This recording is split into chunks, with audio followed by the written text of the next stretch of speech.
Drácula, de Bram Stoker. Capítulo 3.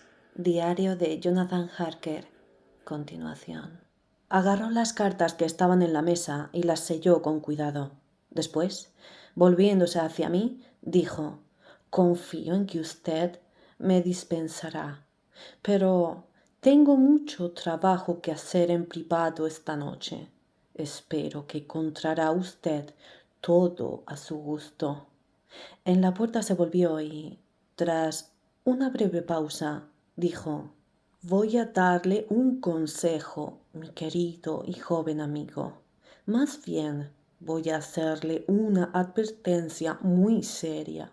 Si sale usted de estas habitaciones, no se eche a dormir bajo ningún concepto en ninguna otra parte del castillo.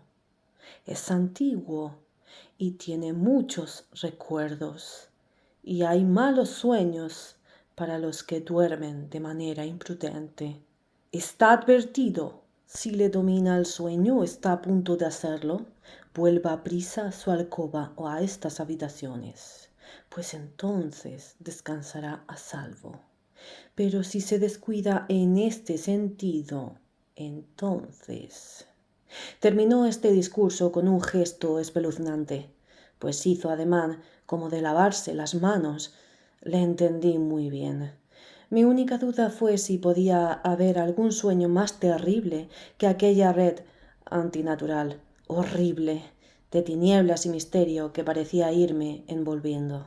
Más tarde, reitero lo último que escribí, aunque esta vez sin dudarlo de ningún modo. No tendré miedo a dormir en cualquier lugar donde no esté él. He puesto el crucifijo sobre la cabecera de mi cama. Me imagino que de este modo mi descanso estará más libre de sueños, y allí se quedará. Cuando me dejó, fui a mi habitación. Al cabo de un rato, al no oír ningún ruido, salí y subí por las escaleras de piedra hasta el lugar desde donde podía contemplar la vista hacia el sur. Aquella ancha extensión, aun sintiéndome inaccesible, me producía una sensación de libertad por comparación con la oscuridad estrecha del patio. Al mirarlo me daba la impresión de estar verdaderamente en una cárcel, y sentí el deseo de respirar aire fresco, aunque fuera el de la noche. Empiezo a notar que me resiento de esta vida nocturna.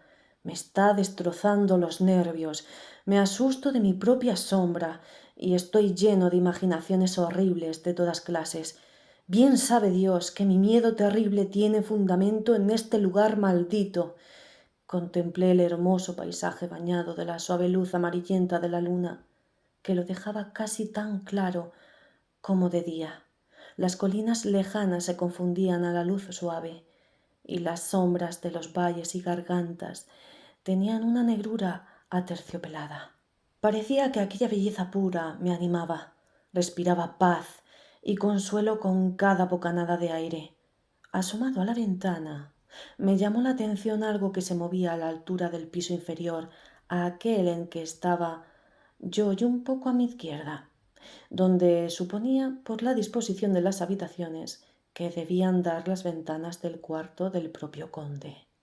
Yo estaba en una ventana alta y profunda, con parteluz de piedra, deteriorada por los elementos, pero todavía entera, aunque era evidente que había pasado mucho tiempo desde que había estado el marco en su lugar. Me retiré tras el peretil de piedra y me asomé con precaución. Lo que había visto era la cabeza del conde, que salía por la ventana. No le vi la cara, pero lo reconocí por el cuello y la manera de mover la espalda y los brazos. En cualquier caso, no podría haber confundido con otras aquellas manos que había tenido tantas ocasiones de observar. Aquello me interesó y me divirtió un poco al principio, pues es sorprendente cuánto interesa y entretiene cualquier nadería a un preso. Pero mis sentimientos se volvieron de repulsión y terror cuando vi que aquel hombre salía entero por la ventana y empezaba a deslizarse, bajando por el muro del castillo sobre el abismo espantoso, cabeza abajo, con la capa abierta a los lados, como unas grandes alas. Al principio no pude dar crédito a mis ojos, Pensé que sería un juego de la luz de la luna, un efecto extraño de las sombras, pero seguí mirando y no cabía engaño. Vi que se aferraba con los dedos de las manos y de los pies a las esquinas de las piedras, de las que se había desprendido la argamasa con el paso de los años, y aprovechando así todos los salientes e irregularidades bajaba con velocidad considerable, del mismo modo que se mueven las lagartijas por las paredes. ¿Qué clase de hombre es este? ¿O qué clase de criatura en figura de hombre? Siento que se apodera de mí el terror de este lugar horrible. Tengo miedo, un miedo espantoso, y carezco de escapatoria. Estoy cercado de terrores en los que no me atrevo a pensar. 15 de mayo. He visto una vez más salir al conde como una lagartija. Iba bajando de lado, a unos 30 metros por debajo de mí y bastante a la izquierda. Se metió por algún agujero o ventana. Cuando desapareció su cabeza, me asomé con intención de ver más, pero fue inútil. Había demasiada distancia para dominar un buen ángulo de visión. Supe entonces que el conde había salido del castillo, y se me ocurrió aprovechar aquella ocasión para explorar algo más de lo que me había atrevido a hacer hasta entonces. Volví a la habitación, tomé una lámpara y probé todas las puertas. Estaban todas cerradas, tal como había esperado, y los cerrojos eran relativamente modernos. No obstante, bajé por las escaleras de piedra hasta el vestíbulo por donde había entrado a mi llegada. Descubrí que podía retirar con facilidad los pestillos y soltar las grandes cadenas. Pero la puerta estaba cerrada con llave y faltaba la llave. Tiene que estar en la habitación del conde. Debo estar atento por si deja la puerta sin cerrar, para apoderarme de la llave y huir.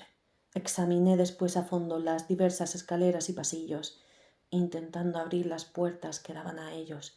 Estaban abiertas una o dos habitaciones pequeñas próximas al vestíbulo, pero no había nada que ver en ellas salvo muebles viejos, cubiertos de polvo secular y apolillados. Encontré por fin, no obstante, una puerta en lo alto de la escalera que, aunque parecía cerrada con llave, cedía un poco. La empujé con más fuerza y descubrí que en realidad no estaba cerrada con llave, sino que se resistía a abrirse porque las bisagras se habían aflojado un poco y la pesada puerta estaba apoyada en el suelo. Tenía ante mí una oportunidad que quizá no volvería a encontrar, de modo que me apliqué a la labor y conseguí con mucho esfuerzo entreabrir la puerta lo suficiente para entrar. Me encontré entonces en un ala del castillo más a la derecha que las habitaciones que conocía, y un piso por debajo de éstas. Veía por las ventanas que estas dependencias estaban en la parte sur del castillo, y las ventanas de la última sala daban al oeste y al sur. Tanto al sur como al oeste había un gran precipicio. El castillo estaba construido en el ángulo de una alta peña, de modo que era absolutamente inexpugnable por 3 lados. Y aquí, donde no alcanzaban los tiros de las ondas, los arcos o las culebrinas, había grandes ventanas que proporcionaban luz y bienestar, imposible de conseguir en las partes que debían estar dispuestas para la defensa. Había hacia el oeste un gran valle, y tras éste se levantaban a lo lejos grandes sierras, pico tras pico, rocas desnudas salpicadas de servales y zarzas, cuyas raíces se aferraban a las grietas, los intersticios y oquedades de la piedra. Aquella parte del castillo era, evidentemente, la que ocupaban las damas en tiempos pasados, pues los muebles tenían mayor aspecto de comodidad que los que había visto hasta entonces. Las ventanas carecían de cortinas, y la luz amarillenta de la luna, que entraba por los vidrios de paneles en forma de rombo, permitía incluso distinguir los colores, a la vez que suavizaba la profusión de polvo que lo cubría todo y disimulaba hasta cierto punto los estragos del tiempo y de las polillas.